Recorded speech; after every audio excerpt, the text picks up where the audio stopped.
برج الأسد إن شاء الله هنعمل التوقعات العاطفية للنص الأول من شهر يناير 2021. بتمر بفترة من النضج، شايفة إن أنت في مكانة عالية، شايفة إن أنت عندك استقلال مالي، شايفة إن أنت شخص منظم وبتقوم بعملك على أكمل وجه، شخص مخلص. شايفة لو أنت يا برج الأسد امرأة فأنت أم رائعة، بتهتم بأعمالك وبتهتم بجميع مسؤولياتك. كمان بظهور بطاقة الناين كابس أنا شايفة إن أنت عندك حلم أو عندك حلم يا برج الأسد، سواء أنت رجل أو امرأة. شايفة إن أنت عندك أمنية نفسك تحققها. في حلم في حياتك نفسك تحققه. شايفة إن أنت بالحلم ده أو الأمنية دي لو حققتها تحس بالبهجة، بالإيجابية، بالفرح. أنت حياتك كلها أو سعادتك كلها متوقفة على الحلم ده أو الأمنية دي. أنا شايفة بمعنى أدق يا برج الأسد إن بعد تحقيق الهدف ده أو الأمنية دي أنت تحس إن أنت عملت إنجازات. شايفة إن أنت بتحصل على المكافآت، شايفة إن أنت تنتصر في شيء. شايفة إن أنت يمكن إحساسك ده هو خاص بشريكك، لأن أنا شايفة إن أنت بتشعر تجاه شخص معين بالمتعة والتدليل، وأكيد الشخص ده هو شريك حياتك، حبيب عمرك يا برج الأسد. يمكن تكون في تباعد، في انفصال، في زعل، فأنت نفسك تعود للشخص ده وتحقق أمنيتك بعودتك ليه. بظهور بطاقة الناين وندس انت ملهوف على الشخص ده او حاسس بانجراف تجاهه. إيه، متقدم متسرع، عايز تروح له متسرع يا برج. اه هو شريكك يا برج الاسد. انا شايف ان انت عايز تروح له متسرع، انت مشتاق له وبتحبه يا برج الاسد. شايف ان انت متسرع وعايز تاخد خطوة تجاه الشخص ده وعايز تروح له. بمجرد ان انت توصل له او تحقق هدفك او حلمك ده هتكون انتصرت يا برج الاسد. انت مستني لحظة الانتصار دي، هيكون عندك احتفالات ولم شمل لو في تباعد او انفصال. كمان لو انت في الفترة اللي فاتت دي ما كانش عندك طاقة يا برج الأسد، أو ما عندكش أي إمكانيات إن أنت تصلح خطواتك، أو ما كانش عندك إمكانيات إن أنت تاخد خطوة تجاه ترسيم علاقة مع شريكك، فأنا شايف إن أنت هيكون عندك كل الإمكانيات والقدرات علشان تنجح العلاقة دي أو تحقق جميع أهدافك. ولكن أنت محتاج بس شوية صبر وشوية وقت تفكر كويس يا برج الأسد. ده بالنسبة لطاقتك أنت. طب خلينا نشوف طاقة شريكك. بالنسبة لطاقته يا برج الأسد أنا شايف إن هو متمسك بالأشخاص، أو متمسك بيك أو متمسك بممتلكاته، لكن هو متمسك بيها بطريقة غير صحية أو غير صحيحة، بطريقة سامة، كحب تملك أو حب سيطرة. شايف إن الشخص ده عنده مشاكل كبيرة، مشاكل عميقة، يمكن عنده مشاكل قضائية. لكن الشخص ده متمسك بكل شيء يخصه على أساس إن دي الأشياء اللي بتمنحه الأمان. كمان أنا شايف إن هو عنده عراقيل في حياته أو عنده مشاكل في حياته بتعوقه من التقدم للأمام يا برج الأسد. كمان بظهور بطاقة الناين سوردس، فأنا شايف إن الشخص ده تعيس جدا جدا وحزين وخايف وقلقان ومرعوب وبيشعر بالسلبية. شايف إن هو دايما متوتر وعنده أعباء كتير. شايف إن هو حرفيا حاليا هو في نقطة انهيار. شايف إن هو ما عندوش القدرة على مواجهة الحياة وعنده كرب نفسي. على فكرة هو بيشعر بالذنب وندمان جدا، مركز على الماضي ومركز على السلبيات. شايف إن هو في عزلة، شايف إن هو يائس وكئيب وبيمر فترة صعبة كده في حياته، كلها مشاكل، كلها قلق وخوف و... وتعب. لكن بظهور بطاقة النايت ووندوز فأنا شايف إن الشخص ده هيتخلص من الفترة الصعبة اللي في حياته دي وهيكون شخص نشيط. هيكون عنده شجاعة وثقة بنفسه أكتر وهيكون منفتح الذهن. أنا شايفة هنا إن هو غير منفتح بالمرة، لكن الشخص ده إن شاء الله هيحصل له تغيير، وكل المرحلة الصعبة اللي في حياته دي هتكون في الماضي، وهيكون عنده مستقبل كويس. آم، ده بالنسبة لطاقته. أنا شايف إنه ربما يكون بيفكر في السفر أو الانتقال للخارج يا برج الأسد، لكن هو عايز ينجح، هو عايز ينجح حاجة، يمكن ينجح عمل أو يمكن ينجح علاقة. ده بالنسبة لطاقته. طب خلينا نشوف مشاعرك أنت تجاهه يا برج الأسد. بالنسبة لمشاعرك أنت يا برج الأسد، أنا شايفة إن في مشاكل مالية ما بينك وما بين شريكك، في قرارات مالية أنتوا بتاخدوها مع بعض، زي يمكن يعني بتقترح عليه ان انتوا تاخدوا قرض، او هو بيقترح عليك، يعني انتوا بتتفقوا على حاجه زي كده. شايفه ان انتوا الاتنين بتشتركوا ان انتوا تاخدوا خيار بخصوص مستقبل العلاقه. كمان شايفه ان انت يمكن بتسأل نفسك هل انت على استعداد لبذل مجهود علشان تنجح العلاقه. كمان انت بتحاول ان انت تحافظ على التوازن في العلاقه يا برج الاسد. كمان انا شايفه ان في تحدي كبير في العلاقه، انت عايز تنجح العلاقة فعليا، ولكن عليك ان انت تجعلها من اولوياتك. يعني اهم حاجة ان انت تحط علاقتك في اولوياتك علشان تقدر تنجح، انما انت لو حطيت اولوياتك هي عملك هي شغلك، فهتلاقي نفسك بتهمل العلاقة، وهتلاقي ده مصير الفشل. كمان شايف ان انت بتحاول تعمل افساح لمجالات اخرى في حياتك. شايفة إن أنت عندك استعداد ورغبة في تكييف أجزاء من حياتك لإفساح المجال للشريك، يعني أنت عندك ال- الإرادة أو عندك النية إن أنت تفسح مكان لشريكك في حياتك، وإن أنت تحاول تديله أولوياتك، لأن أنا شايفة إن أنت معجب بالشخص ده جدا، وعايز تقترح عليه اقتراح رومانسي. ربما يكون سبب الخلاف أو سبب الزعل إن أنت مشغول عنه وما بتديلوش الاهتمام اللي هو محتاجه منك يا برج الأسد. لكن أنا شايفة إن أنت حاليا بتشعر بجذب تجاه الشخص ده، بتشعر بالرومانسية، عايز تعرض عليه عرض زواج، عايز ترسم العلاقة لو انتوا مش متزوجين. لو انتوا متزوجين فانت عايز تصلح العلاقة ما بينه، وعايز تعرض عليه عرض رومانسي. شايفة انك انت معجب بالشخص ده جدا جدا. كمان انا شايفة ان انت بتشعر تجاه الشخص ده ان بعودتك ليه او بعودته هو لحياتك، او ان انتوا ترجعوا علاقتكم كما كانت او افضل من الاول، انت هتشعر حرفيا يا برج الاسد بالانتماء او كمان انت تقدر تقول كده محقق جميع اهدافك، الا هدف واحد هو اللي ناقص، هو ان انت تقوي علاقتك بشريك حياتك، او ان حياتكم ترجع افضل من الاول. وده ظهر في طاقتك ان انت عندك حلم، وبالحلم ده هتشعر ان انت انجزت كل المهام اللي في حياتك، وهتشعر بالسعادة والايجابية. حرفيا انت بعودة الشخص ده لحياتك، او انك انت تقدر تنجح العلاقة، فانت هتشعر بالانتماء او الكمال. ده بالنسبة لمشاعرك انت. طب خلينا نشوف مشاعر الشريك تجاهك. بالنسبة لمشاعر شريكك يا برج الأسد، أنا شايفة ظهور بطاقة ذا لافرز إن شريكك بيحبك جدا، وإن انتوا رفقاء روح. الشخص ده بيشعر تجاهك بالحب، بالرومانسية، بالرغبة، في حاجات كتير مشتركة ما بينكم. لكن الشخص ده آه، بيشعر رغبة تجاهك وعدم القدرة للوصول ليك. واضح جدا ان هو عنده مشاكل بتعوقه، وده بان في طاقته ان الشخص ده عنده عراقيل او مشاكل في حياته بتعوق العلاقة ما بينكم. لكن الشخص ده غامض جدا ومتعطش لمعرفة اخبارك.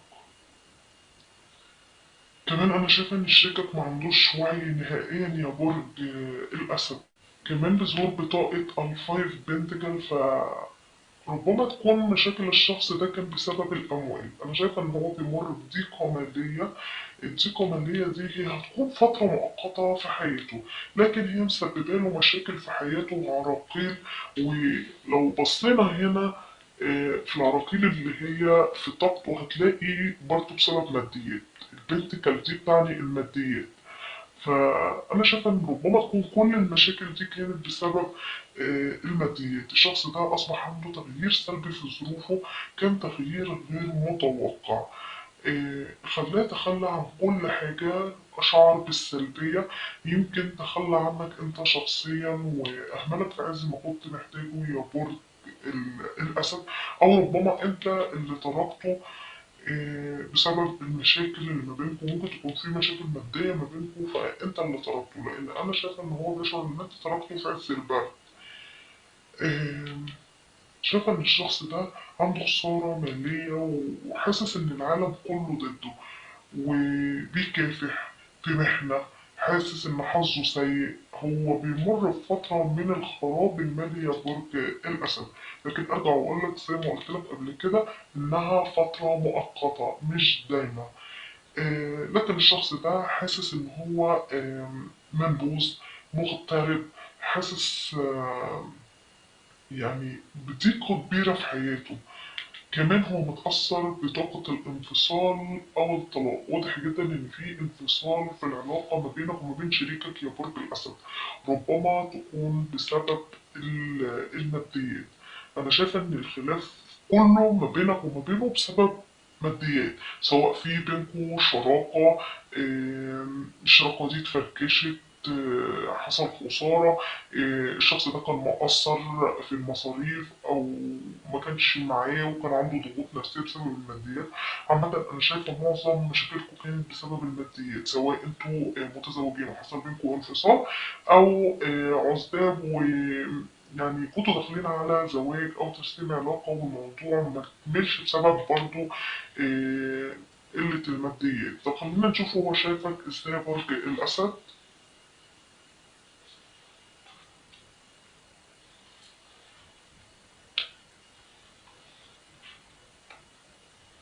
بالنسبة لمشاعره هو، أنا شايفة إن هو بيحبك يا برج الأسد. أنا مش عارفة إذا كانت المشاكل ما بينكم هي وصلت لإيه، بس أنا شايفة إن هو متمسك بيك وبيحبك، لكن هو متمسك بيك بطريقة غلط، طريقة سامة، طريقة خلتك اتعبت وتركته. شايفة إن الطريقة اللي هو بيتعامل معاك بيها مش صحية بالمرة يا برج الأسد. لكن عن الحب، لو بنتكلم عن الحب فهو بيحبك وبيشعر إن أنت رفيق روحه، ودي مش أول مرة تظهر. ظهرت في مشاعره إن أنت رفيق روحه، بطاقة العشاق، ومفيش أفضل من بطاقة العشاق. العلاقة في بطاقة العشاق دي بيحلم بيها معظم الأزواج، فهي علاقة قوية، حب، سعادة، فيها كل حاجة حلوة تخص الأحباب يا برج الأسد. كمان أنا شايفة إن هو بيحبك جدا جدا وبيشعر تجاهك بالحب، بالسعادة. انت رفيق روحه اللي اتمناك، بيشعر اتجاهك بالانسجام، بالمساواة، بالجذب، هو بينجذب، يعني بينجذب لك جدا يا برج الأسد. كمان أنا شايفة إن هو عايز يعرض عليك اقتراح رومانسي، عايز يعرض عليك عرض زواج. شايفة إن لو حصل انفصال بسبب ماديات، والشخص ده ما كانش عايز يجي يرسم العلاقة أو عايز ياخد خطوة إيجابية تجاه العلاقة، فأنا شايفاه دلوقتي إن هو بيتمنى الحاجة دي، ولكن أنا شايفة إن في حاجة بتمنعه. الشخص ده بيواجه تحديات كبيرة. شايفة بظهور بطاقة العربة، أنا شايفة إن الشخص ده بيواجه تحديات وعقبات كبيرة جدا، لكن شايفة إن هو إلى حد ما هيقدر ينجح. أنا شايفة إن هو يتغلب على العقبات، وهو مصمم ومركز جدا وعنده قوة إرادة إنه يحقق أهدافه. كمان أنا شايفة إن هو يا برج الأسد بيتغلب على عواطفه من أجل حصوله على علاقة ناجحة. لو هو وانت يا برج الاسد مريتوا بمرحلة صعبة، فانتوا محتاجين ان انتوا تتكلموا مع بعض وتتواصلوا اكتر، لان الموضوع بينكم محتاج بذل مجهود وعمل بجدية علشان العلاقة تنجح. شايف ان هو لازم الشخص ده يركز على حل المشاكل اللي ما بينك وما بينه، لان انا شايفها هي مشاكل كبيرة ومش سهلة. شايف إن هو محتاج إن هو يسيطر على المشاكل دي ويعمل توازن ما بين عقله وقلبه علشان يحقق النجاح. كمان ظهور بطاقة التمبرانس فهي بتعني التوازن والاعتدال، فأنا شايف إن الشخص ده ربما يكون بالفعل بيعمل التوازن ما بين عقله وقلبه وبين الحب والالتزام والاحترام. وهنا بطاقة تمبرانس هي بتعني رفقاء الروح، وهو مؤشر كمان إن الشخص ده هيحاول يحل أي مشاكل بتعوق العلاقة يا برج الأسد. طب خلينا نشوف إيه نواياه تجاهك.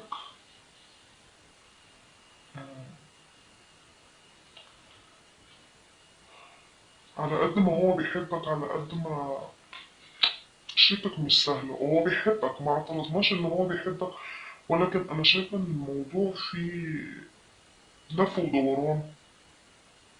الشخص ده مش سلس معاك يا برج الأسد، فحاول إن أنت تحذر يا برج الأسد، لأن الشخص ده شوية خبيث. يعني هو مش سهل. شايفة يمكن يكون خدعك، كذب عليك، سرق منك حاجة يا برج الأسد. يمكن تكونوا كنتوا في شراكة والشخص ده أخد أموالك، أو كنتوا بتتفقوا على شراء شيء والشخص ده أخد الحاجة دي. عامة انت اكتر حد عارف القصة او السيناريو اللي مشي معاك بالظبط، لكن عامة هي بطاقة خداع وسرقة، وان الشخص ده مش سلس وشخص خبيث يا برج الاسد، فاحذر يا برج الاسد. مبدئيا يا برج الاسد خليني اوضح الطاقة اللي وصلاني. انا واضح ان انتوا كنتوا عايشين قصة حب حلوة جدا. كنتوا بتشعروا ان انتوا الاتنين توأم روح وسول ميت. لحد ما الشخص ده خدعك او كذب عليك او غشك او سرق منك حاجه. هو عامه اتعامل معاك بطريقه سيئه جدا، بطريقه فيها مكيده، فيها خداع. كان بيتعامل معاك بطريقه سيئه جدا جدا. كان بيتعامل معاك عامه بقله ضمير. يمكن الشخص وقتها ما كانش حاسس بمشاعر تجاهك، الا ان دلوقتي في البعد او الانفصال حاسس بمشاعر قويه تجاهك، ولكن عرفها في وقت متأخر. عرفها بعد ما خلاص الدنيا خربت أو حس بيها بعد ما الدنيا خربت، وانت خلاص عرفت ان الشخص ده آم، شخص أذاك وسرق منك حاجة، أو معنى أصح أذاك في حياتك يا برج الأسد. هو الشخص ده زي ما قلت لك هو عامة شخص خبيث، وانت كنت شاكك فيه وكنت بتحاول تكشفه يا برج الأسد، لكن كل ما كنت بتيجي تكشفه كان بيهرب من كشف الحقيقة. كان قابل للتكيف، كان بيواجهك بكل جرأة، كان بيعرف يتلاعب بعقلك. الشخص ده ماكر جدا وعنده ذكاء حاد. الشخص ده دايما عنده أحلام وبيعيش في الأوهام وبيعيش في الخيالات. شايف إن هو عنده خيارات كتير بيختار منها. شايف يمكن يكون عنده احتمالات أو فرص متعددة بينقي منها وبيختار. لكن شايف إن عامة إن الشخص ده بيعيش في الحلم والخيال ودايما بيعيش في الوهم. لكن عامة يا برج الأسد أنا شايفة إن الشخص ده قدامه فرص كتير مع أشخاص كتيرة، يعني تعدد علاقات. أو ربما كمان يكون مش أنت بس اللي قدامه، يعني مش أنت بس الفرصة الوحيدة اللي قدامه، لأ، في كذا حد في حياته يا برج الأسد. لكن هو عنده مشاكل في علاقته الحالية، وربما تكون علاقته دي معاك أنت. شايفة إن الشخص ده بيبذل كتير من الطاقة في التخيل إنك أنت هترضى ترجع له مرة تانية، أو إن العلاقة تصبح أكتر التزاما، أو العلاقة تعود لمجراها الطبيعي، أو إن أنت تعود لحياته. أنا شايفاه كمان محتار ما بين قرارين يا برج الأسد، واقف ما بين مسارين. على فكرة هو بيراقبك. اللي أنا مستغربه له مشاعرك أنت يا برج الأسد. أنت لسه بتحب الشخص ده ومحتار، محتار في قرارين. أنت حزين بسبب اللي عمله معاك أو اللي سرقه منك، وفي نفس الوقت أنت بتحبه. إيه، يعني أنت مشاعرك غالبة إحساس الظلم اللي أنت اتظلمته منه يا برج الأسد.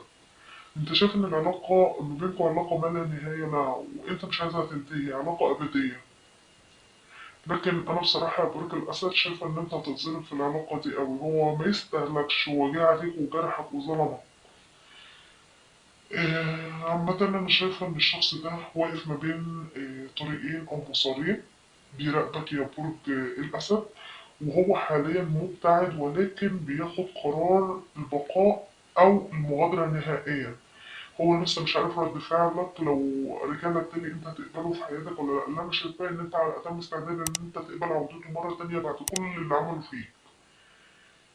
آه، لكن هو منتظر اي اشارة منك او يحس بس انك انت لو رجع لك هتقبله. شايف ان هو بيراقبك وقلقان ومش راضي عن الانفصال او الانسحاب اللي حصل. شايف ان الشخص ده مش راضي عن اللي حصل ما بينك وما بينه. شايفة كمان ان يمكن يكون بيفكر او يقرر يسافر للخارج يا برج الاسد، ودي ظهرت في طاقته. طب خلينا نشوف ايه خطواته القادمة.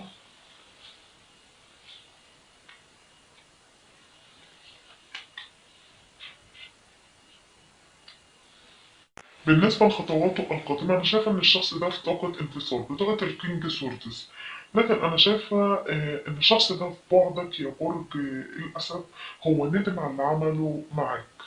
هو هنا ندمان وبيشعر بالذنب.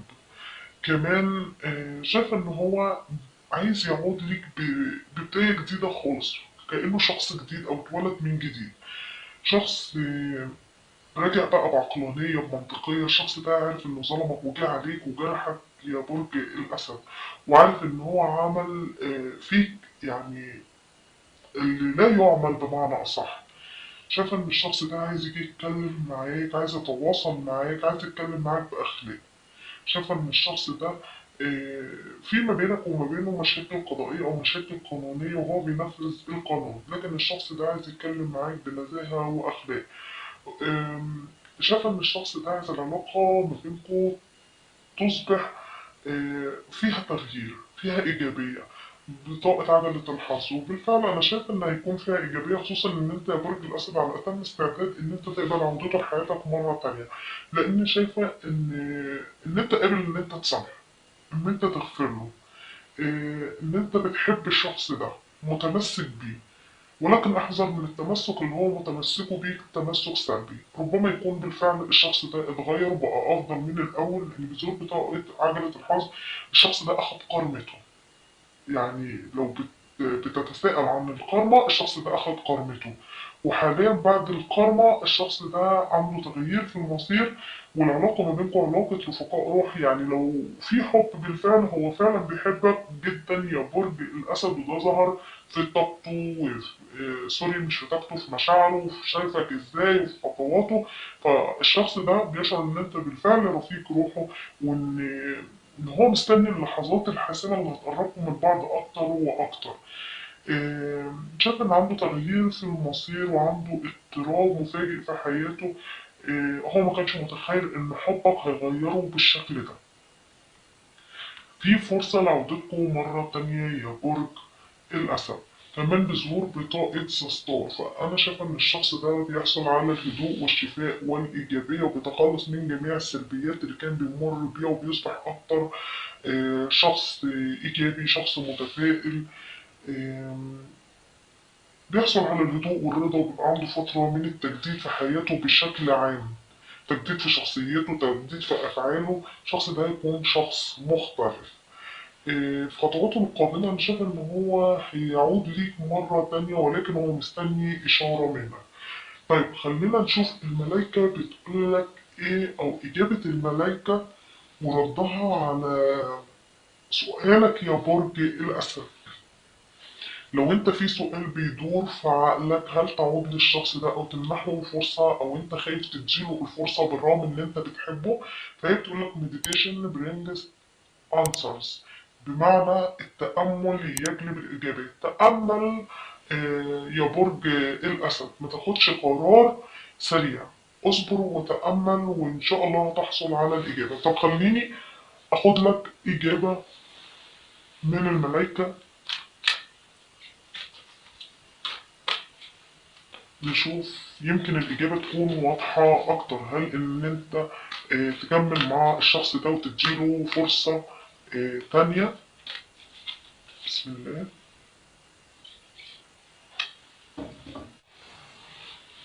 للأسف يا برج الأسد، هي بتقولك من غير المرجح. يعني هي مش بترجح عودتك للشخص ده.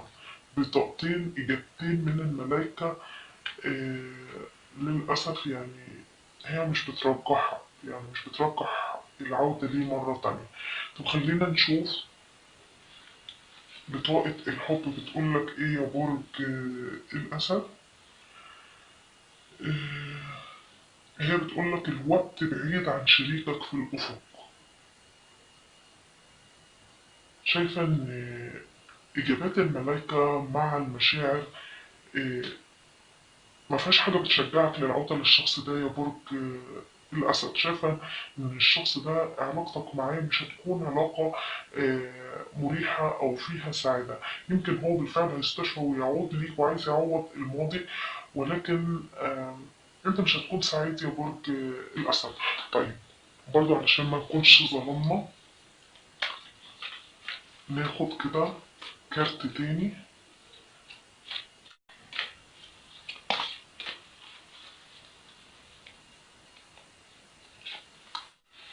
هي بتقولك يا برج الأسد تخلص من قضايا التحكم، واسمح لهذا الوضع أن يتكشف بشكل طبيعي.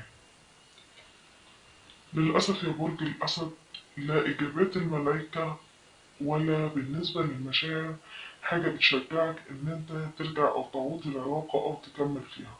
طبعا في الأول وفي الآخر دي حاجة ترجع لك والقرار ليك يا برج الأسد.